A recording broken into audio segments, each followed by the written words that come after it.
Are you a South African musician trying to figure out what you should do before you release music? Welcome to this episode where I'll be sharing 5 things that I think you should do before you release music. So the very first thing that I think musicians should be doing is have access to all the official music storefronts. Those music storefronts are Spotify, Apple Music, Amazon, and YouTube Music. So musicians can set up their accounts and customize their images so it actually represents you. So I highly suggest that you get access, and if you already have access, you want to modify the storefront so it resembles the new release. The very next thing that I think musicians should be doing is to update or create their website and change their website to represent the new release.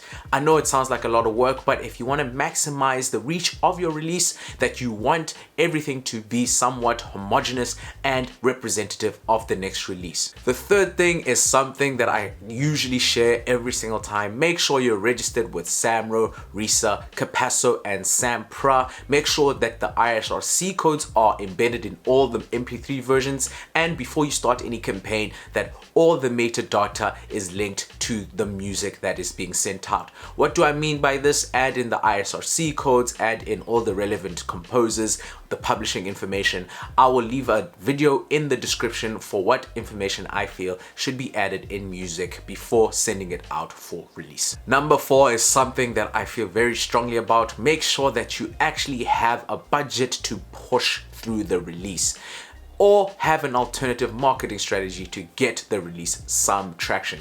I know sometimes there's no budget to put in money for Facebook ads or the other type of advertising, so make sure you have a strong word of mouth and some form of street team to push through a release, depending on how important or how good you feel that the release actually is. And number 5 is to have an actual release strategy before you actually release and post after you release. When it comes to music, it always feels like there's a lot of effort going in when you're creating, so try document as much as possible of you creating the song to make some form of before you release type of footage, and then after the fact you want to use some of that footage and some newer footage of reactions, etc. from the actual release.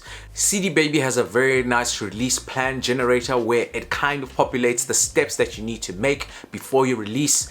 It is a fairly simple process. You just have to put in your information, the date of the release, and then you go through those steps. Obviously, you'd want to modify that plan. Their plan is a very generic one, so you'd modify to try suit the effort and your budget to try and maximize and kind of embellish their plan. But if you want to get your music out onto Spotify, Tidal, Apple Music, have a watch at this video where I show you how to use DistroKid.